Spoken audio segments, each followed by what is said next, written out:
Welcome. We are discussing Patanjali Yoga Sutras, and we have covered Papa Punya Vishaya, Dharma Adharma, and also Maitri Karuna Mudita Upeksha. The next sutra is 34 is prachardan-vidhāraṇābhyāṃ va prāṇasya. okay.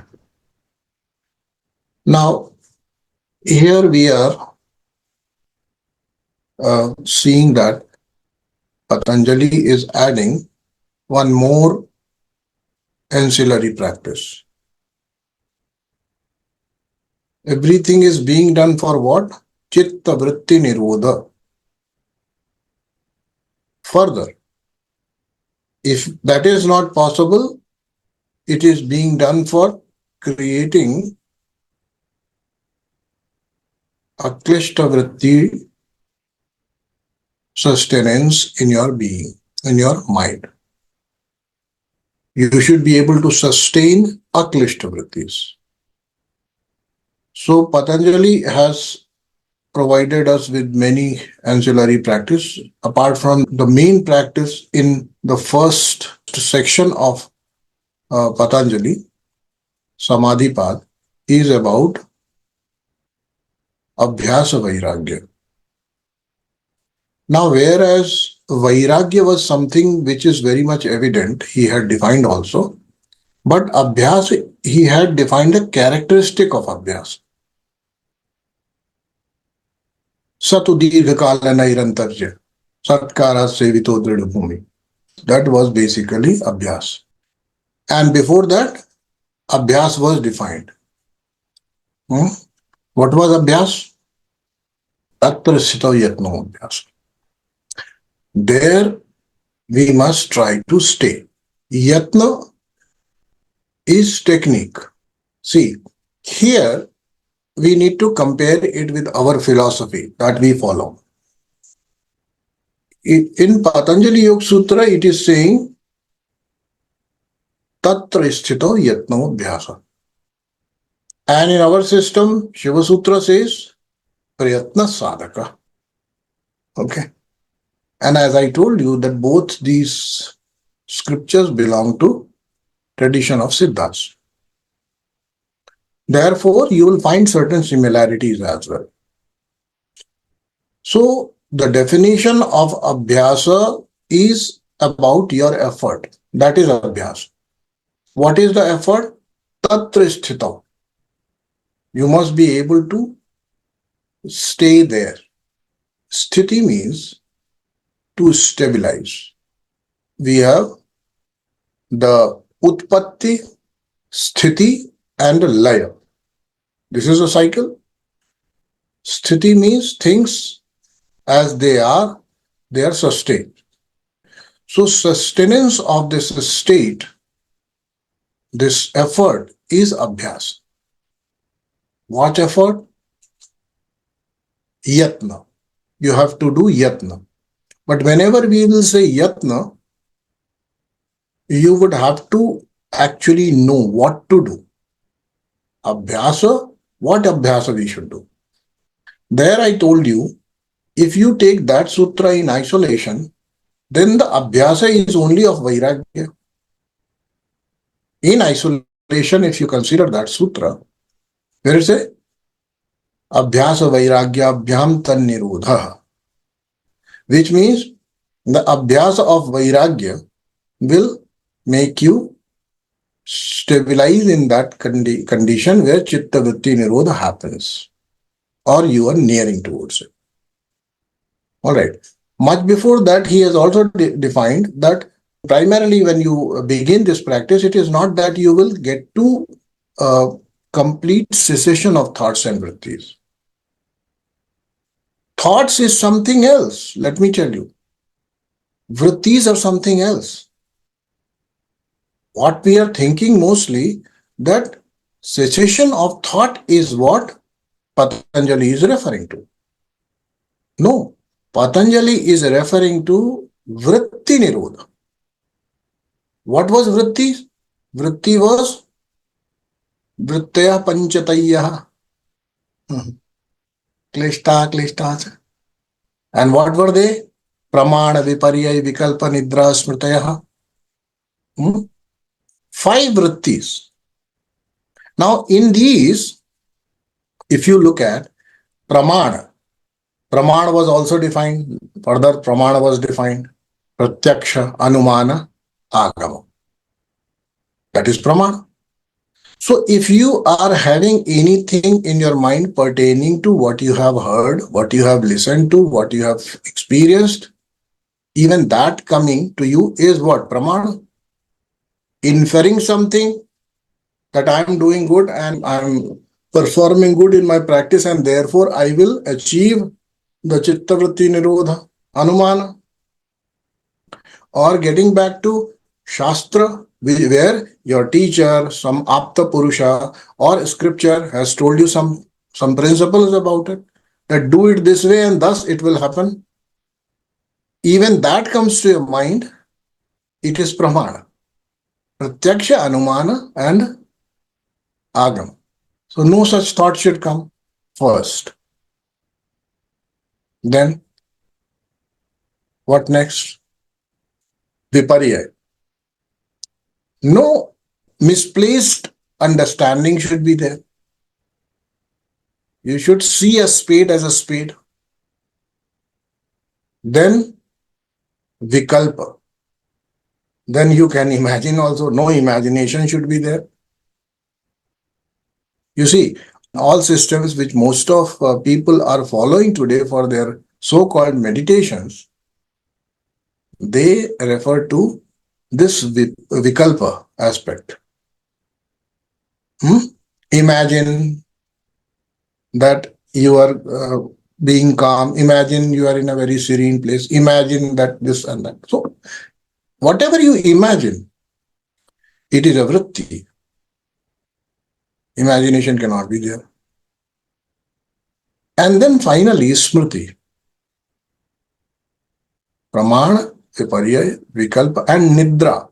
Now, nidra is something which has been again and again discussed in many sutras, that while you are practicing, you should not slip into nidra.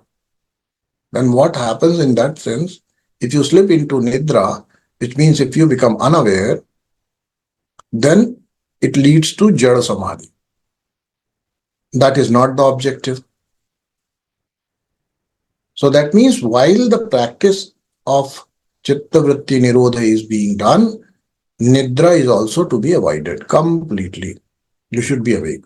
And therefore, most of the meditation techniques are told to be done sitting erect, so that you don't sleep. Don't take any support. Don't recline.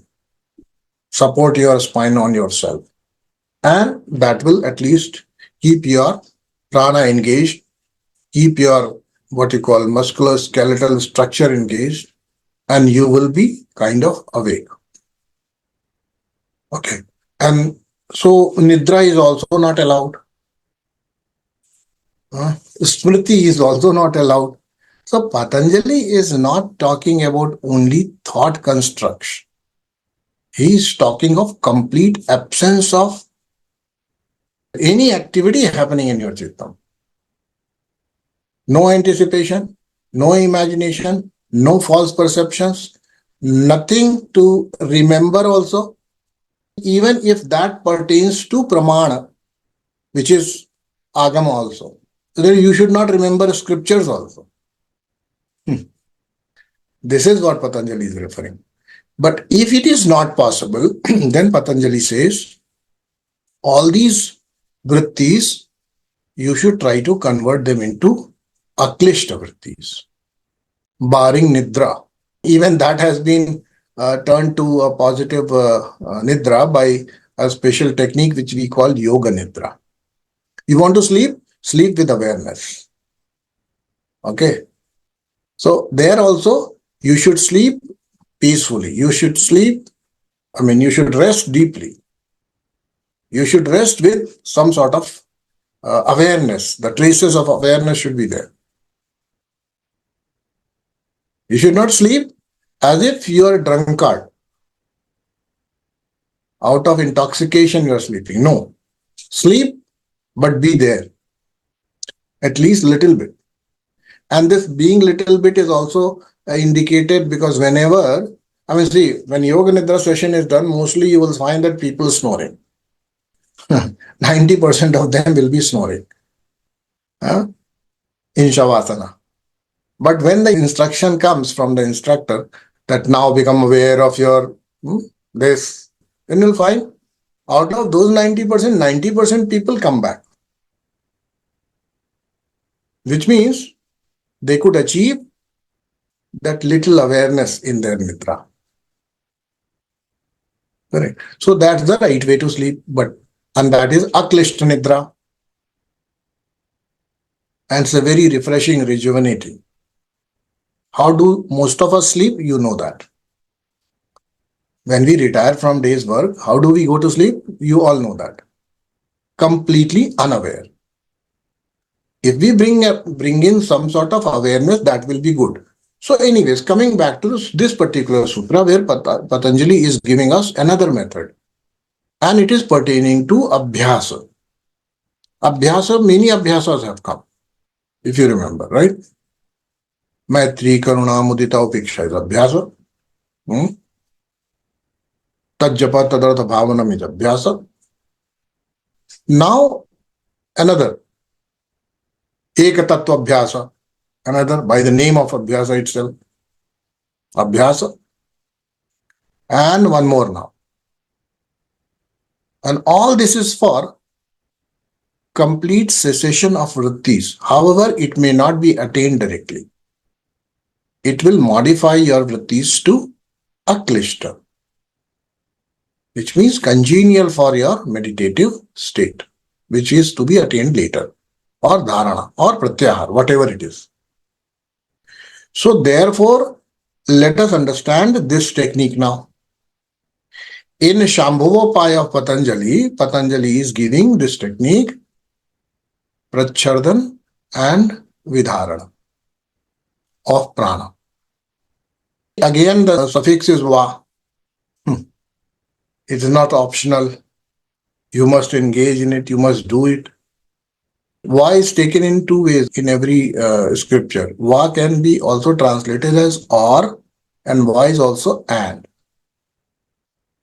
Who will decide whether this is and or? Of course, a master, a rishi will decide. We will not decide about it. We will follow that because that is Shabda Pramana. And Vedavyasa, who has done the commentary on these sutras, has given this clear understanding that wherever va is being used here, it is and. So that means along with Ishwar Pranidhan, along with Japa, along with Ek Tattva Abhyasa, along with the practice of Maitri, Karuna, Mudita, Upeksha, again, one more thing you have to do. What is it?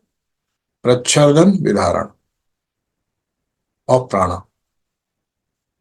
Now this prachardan is loosely translated as forceful exhalation. And vidharana is holding. Now, further explanation may not come here, but it has come in other padas. It will come in Dvitiya pada also, and it will come in Tritiya pada also. This particular technique, because Patanjali will go on to define what is pranayama there. And then this technique will be more clear. However, for the time being, let us understand this, that it is forceful exhalation and holding. Okay. Now, does it affect us in any case? That forceful exhalation, does it change our inner flow of thoughts or vrittis to a different state? Does it put any impact on it? Let us try to understand. Will there be any changes in the inner environment or not? Can you just think of any example from your own experience where this sort of practice is giving you positive effect? All right, I'll give you one example. Do you know when we sneeze, every activity, including our heartbeat, also stops? Heart also goes to a standstill. For a moment though, but it has stopped. Now think about this natural phenomenon of sneezing, where actually in natural way the prachardan is being done. And if you can replicate this prachardan, that is why it's a very difficult technique. It is mimicking the sneezing without any stimulus in your nostrils or elsewhere. It's a very difficult technique. At will, you are expelling the air with such forceful manner, which is resembling the sneezing. And you should be liberally sneezing. And some people, no. Express it the way it is there. Then only the impact will be there. And have you not noticed that you feel relieved after a sneeze? Don't you?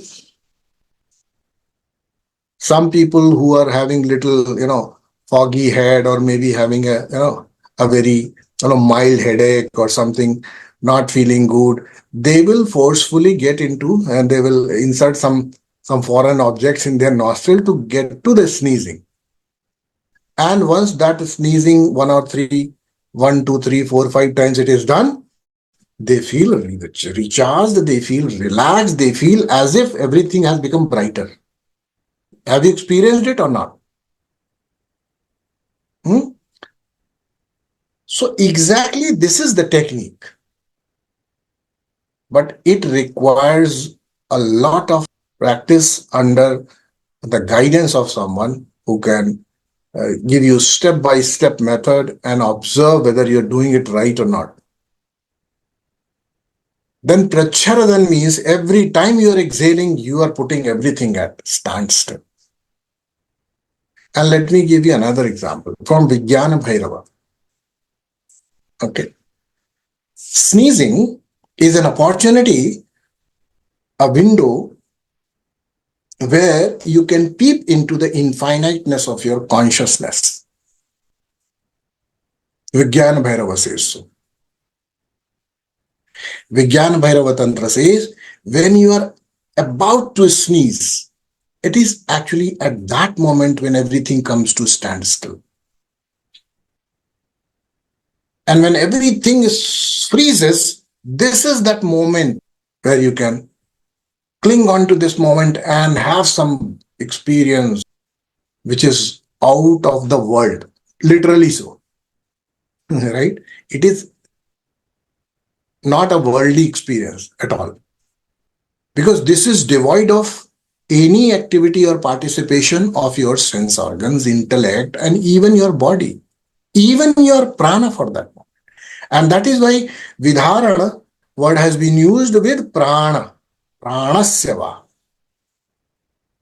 It's not holding only your breath.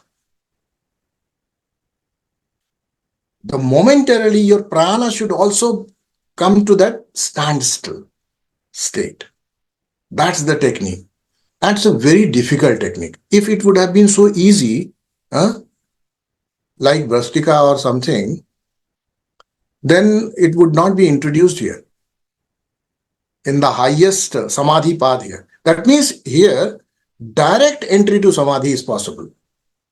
And this Patanjali is saying here, and I gave you examples of your day-to-day as well, and also that another tantric scripture, which is Vijnana Bhairava, that also talks about it. So we can't actually describe and discuss the technique here, because this is a very advanced technique.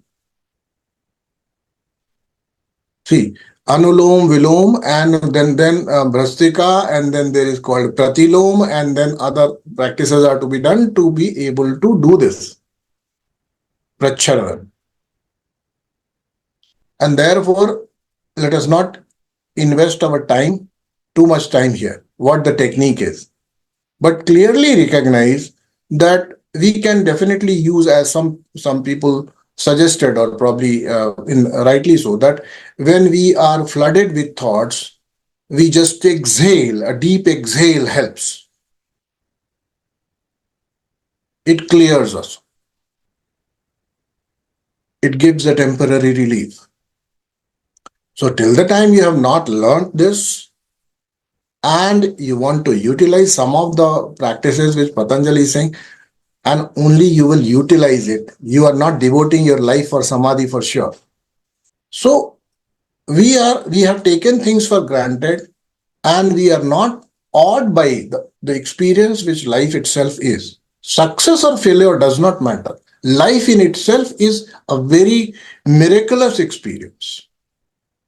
And if you are able to experience it in its totality, without any biases and without any insistences, then what can happen is you would be transported to another level of consciousness. For sure. And I'm not saying that. Shiva Sutra says, Vismayo Yoga Bhumika. Exact words. What is it? Vismayo Yoga Bhumika. Vismaya. You see, sense of amazement, sense of awe. Looking at the world, looking like a child, innocent child, and dropping this false understanding completely. I know. What do you know? Nothing. And we pass by so many miracles each day, and we don't notice it, because in our head, falsely we think that we know.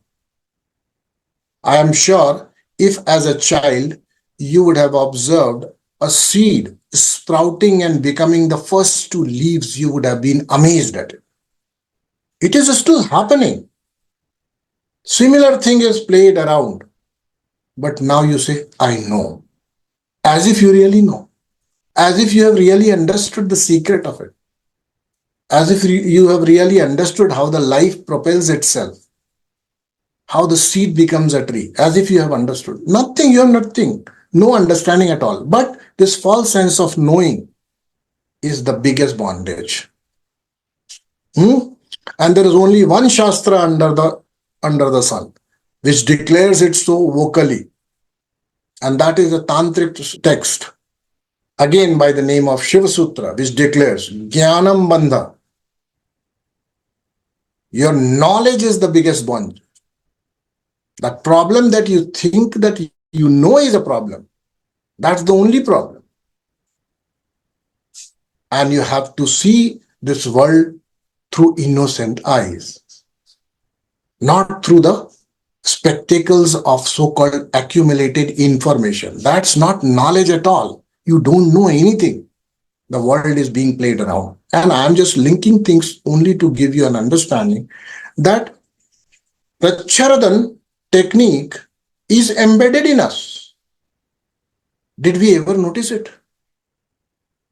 Like somebody said, we do get this sense of release, sense of little bit as if the vent has been open and the pressure has released when we do. All these things are there. Are we utilizing them? No. Are we aware that these things have specific ways they develop different kind of state in our own being? We don't know. We have never been aware so much about how life is happening here in your body-mind complex, prana included. Somebody has to come to tell you that your heart stops when you sneeze. You all have sneezed so many times. Did you really notice that your heart stopped? But it did. Do you know? You don't know. Somebody need to come and tell you. Even then you are not able to capture that moment. That yes, my heart stopped. Yes or no? It is not in your experiential domain. Only here as information. And here as an information till the time it remains as information that yes, during sneezing my heart stops is jnanam. And this is the bondage. Because this bondage is not letting you actually probe this sneezing process to see exactly that my heart stops. Understand? All right. So effectively, prachardan and vidharana. Vidharana is another one. Okay. Now, Vidharana is used to extend this experience which you achieve in Prachardan without actually describing the technique, because you are not eligible for it and you should not do it for sure. No meditation technique should ever be tried unless until you get the guidance, proper guidance from somebody. And also, you should know that you are not ready for all the techniques. And let me tell you, if any technique you're trying in the wrongful manner, not knowing it completely, without any guidance, without knowing that whether it fits my psyche or not, you will spoil that technique for you. This technique will not work when you'll become eligible. Understand? So better stop experimenting with different ways of meditating. You don't know. If you have, suppose by chance, if you are trying something which is something lower than your capacity, it's okay. It's okay because you have not spoiled it. Because you are already up that particular stature, eligibility. But if you are trying something higher, you are spoiling it. So that is to be kept in mind. So Vidharana basically is Kumbhaka. We will treat it as Kumbhaka. Vidharana. But why Vidharana has been used? Why Kumbhaka has not been used? The word Kumbhaka, why he is not using? Dharana means to hold. Dharana means to wear also. Dharana means to accept also. Dharana means all these things. But here, Vidharana means, V means special. Okay? Wherever V comes, it becomes special. For example, I'll give you a word. V comes as an opposite also. V comes as a special also. You say anuloma, viloma. Okay. There it is against, opposite.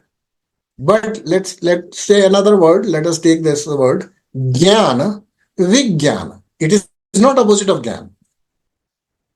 It is a specialized Jnana. And therefore here, Dharanam is holding, capturing, keeping. But Vidharana means special, very special. All right. So, what is Vidharana? Is it Kumbhaka? Yeah, kind of. But it is not Kumbhaka.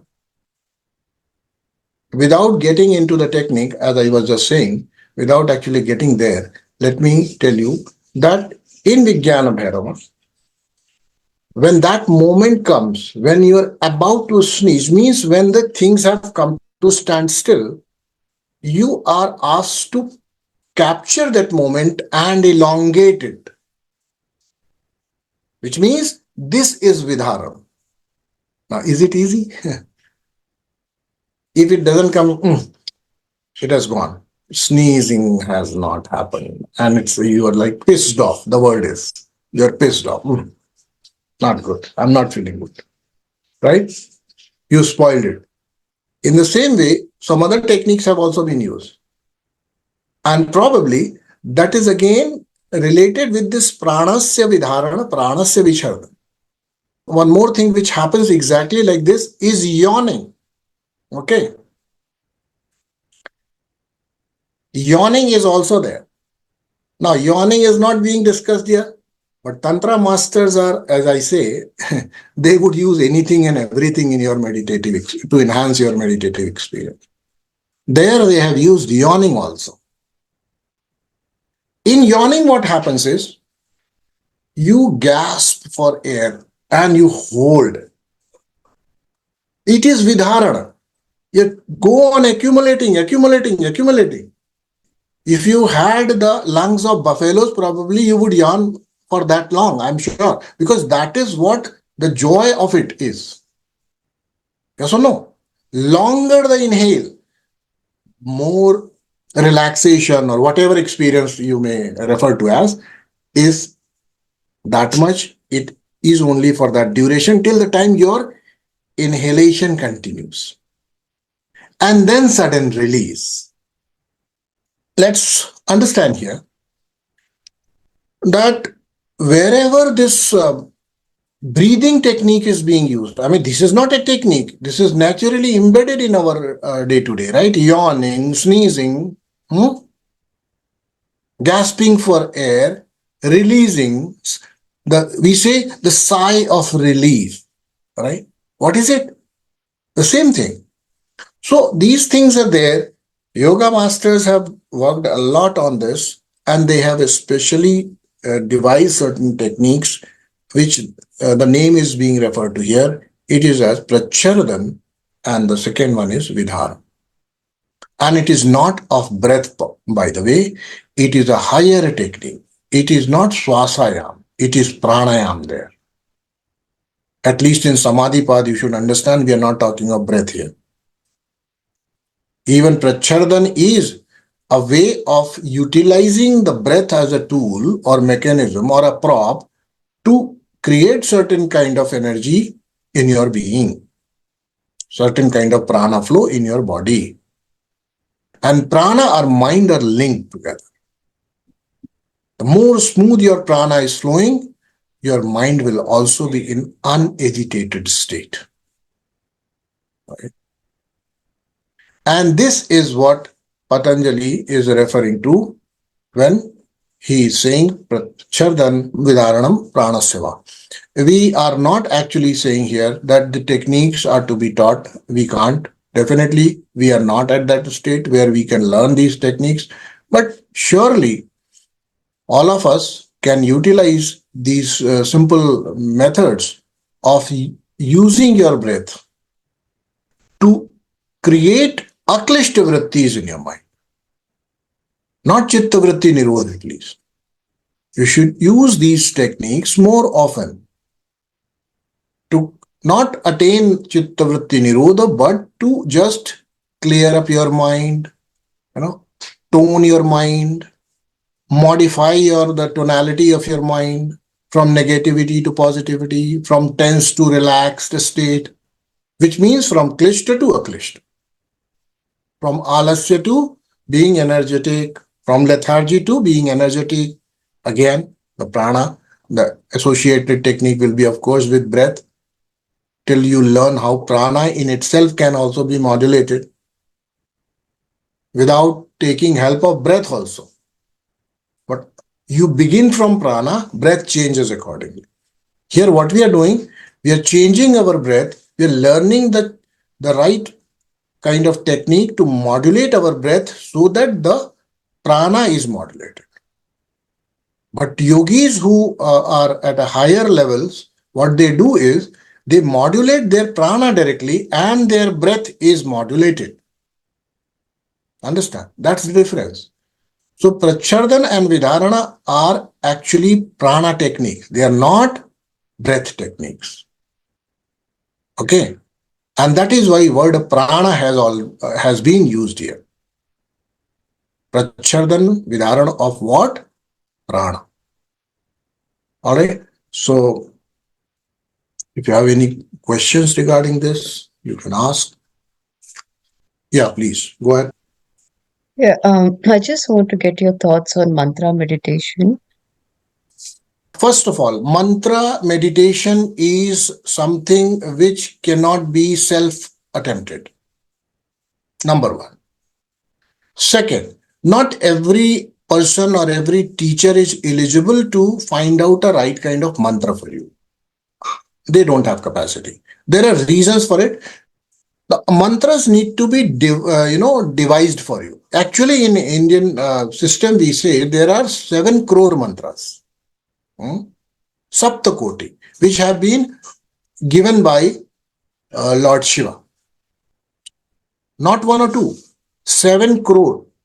Okay, Saptakoti mantras. Okay. Now, these mantras all mantras are useful. Further, the mantras are based on the way they are imparted on you, which means the process of initiation. They become Sanjana or Niranjana.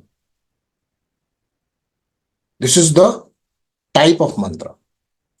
The Sanjana mantra is for working on the Prakriti aspect of yours, which means whatever limitations you are having, whatever impediments you are having, whatever impurities you are having, blockages you are having in your energy, whatever sanskaras you want to burn, and all that. So it works on many levels. Sanjana mantra works like that.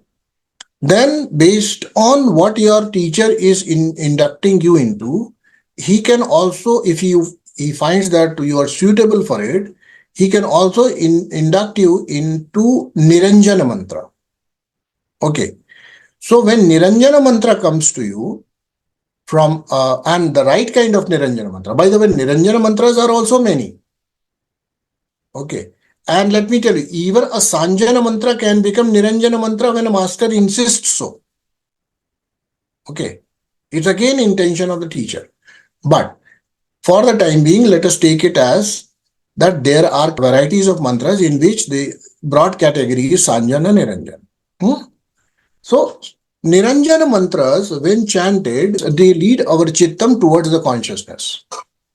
They will not give you any sort of siddhis, or they would probably work the least on your own psyche, on your mind, on your channels, on your energy, but only inverting your attention towards yourself.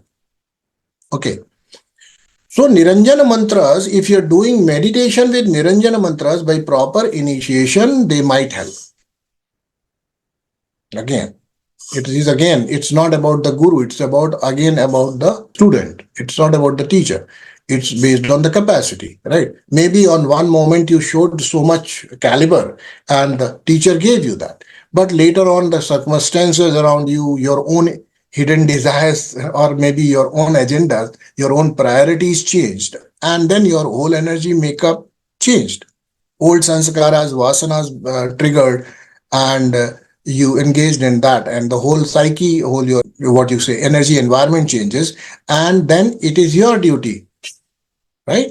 It becomes your duty. So mostly it is dependent on the student, how he takes that flame forward, how he kindles that flame forward, and how he or she fuels that flame. Even Niranjana mantra. But further, you should know that the mantra meditations are not done in that one mantra will lead you to the final salvation. Okay. It's not so, because not everybody is ready for Mahavakyas. Okay. That the teacher will say Tattvamasi, Prajnanam Brahma, Aham Brahmasmi, and you will understand and you will reach there. It is not possible for most of us. And therefore, mantras are imparted as a series of initiations. Okay. One after the another.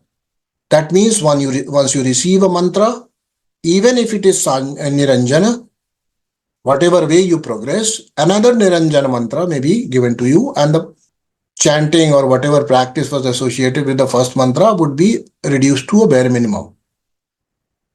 And the second will be given more importance. That is how it is done.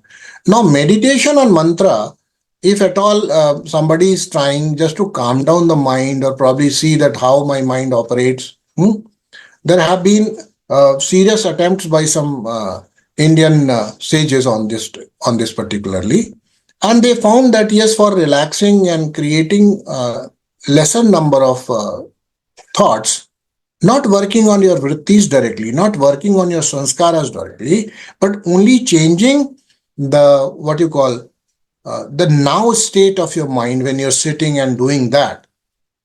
A lot of work has been already done.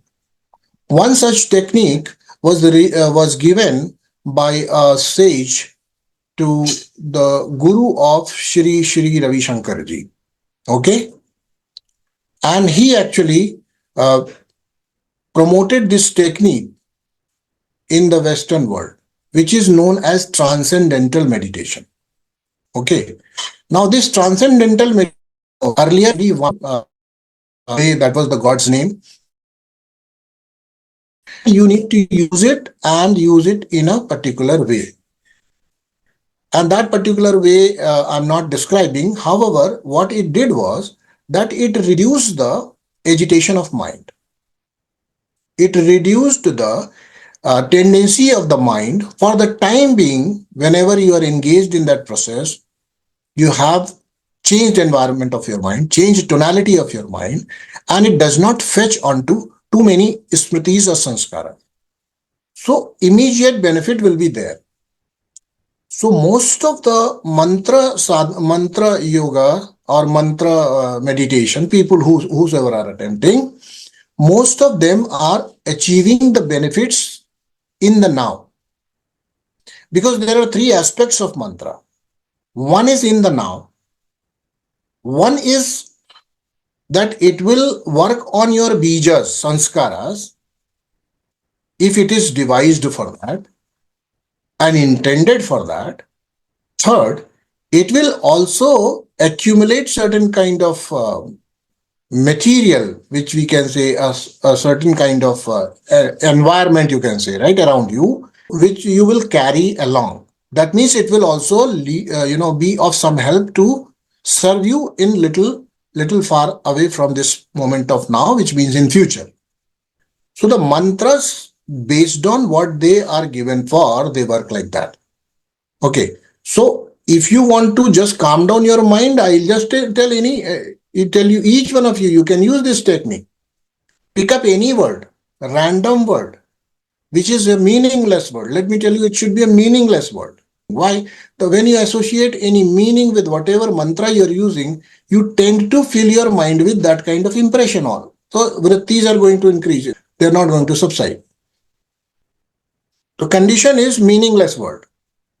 You should not know the meaning of it, and neither you should project that it has certain meaning. Suppose I just give you a word, ma. Let's say this is the word. Now it has no meaning. Now this becomes your mantra. Now you can use this word when you sit silently in attentive pose. Use this and be aware of your inner environment, mind space.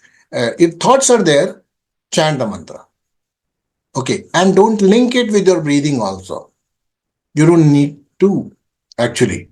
Okay, that whenever you breathe in, you chant. Whenever you breathe out, you chant. No, don't link it with anything. Just chant it. Wherever thoughts happen, just chant it. All right. And when thoughts subside, stop chanting. When again thoughts come, again chant. So for the time duration you are engaged in this practice, you'll find that later on you have kind of mastered it. You would need lesser and lesser iteration of mantras for keeping your mind less engaged in smritis and invoking with vrittis, in imaginations, in any sort of viparya. That's a possibility. However, it will not take you far. Why? Because it works only in now.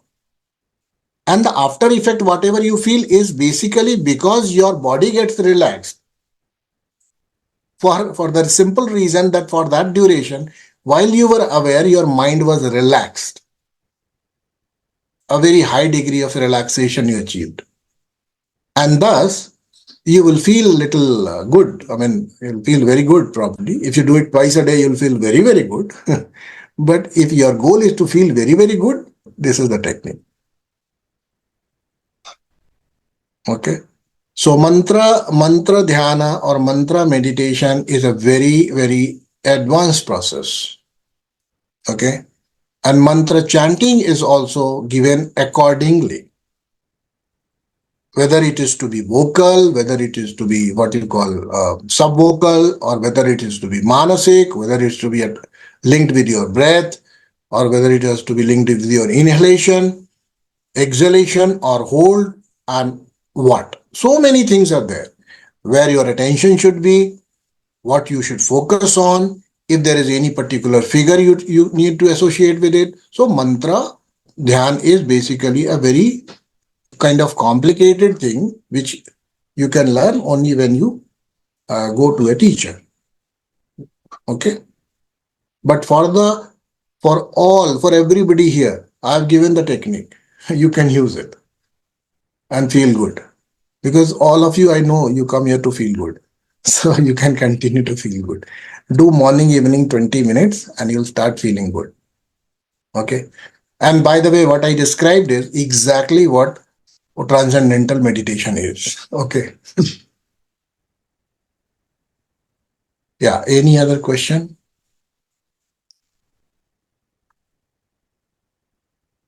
Acharya ji, what is this imagination is different from vritti?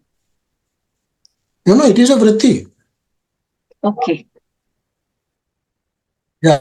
Vikalpa is also a vritti. Okay. Vikalpa means imagination. Right?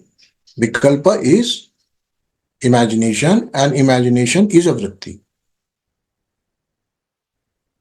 Is it clear?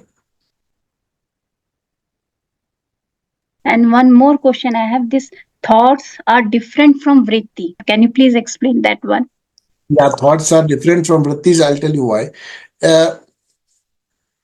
As I describe it, vritti means the smaller version of vritta. Okay. What is vritta? Vritta is circle. Okay. The vritti is mini circle. Vritti is like what you call a flywheel set in motion in your mind, which means a particular way of thinking has been rather strengthened by your own energies. You give energy, you give attention, you give importance to those kind of thoughts, and thereby you put it into motion. When such a thought pattern gets into motion, it continues to rotate in a way that sometimes it will be visible in the conscious and then it will go back to unconscious. Understand? So moving between conscious, subconscious, unconscious is this circle, small circle. That is called vritti. Okay. When it appears in the conscious, it appears as thoughts. Thoughts are generally of two types, either nama or rupa. Okay. So vritti is something behind the thought. Okay. That way. The vritti and thoughts are different. Thoughts are felt only in conscious. Okay. Okay. Thoughts are felt or experienced when they appear at the conscious surface of mind. That does not mean that they were not rotating there when they went to subconscious and unconscious.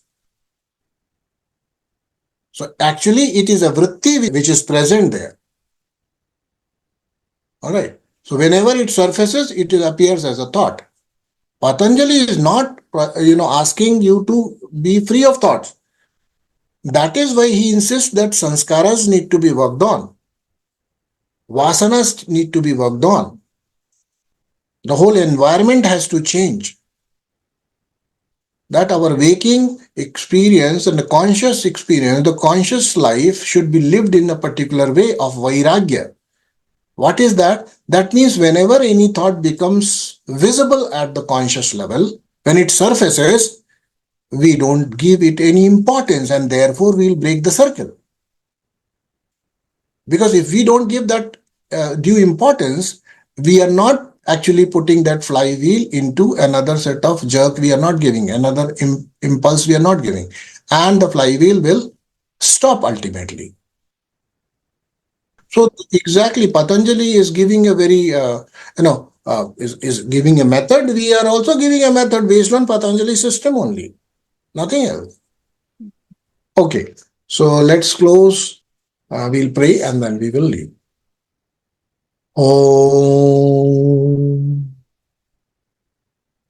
Sarve Bhavantu Sukhinah Sarve Santu Niramayah Sarve Bhadrani Pashyantu Ma Kaschit Dukha Bhag Bhavet.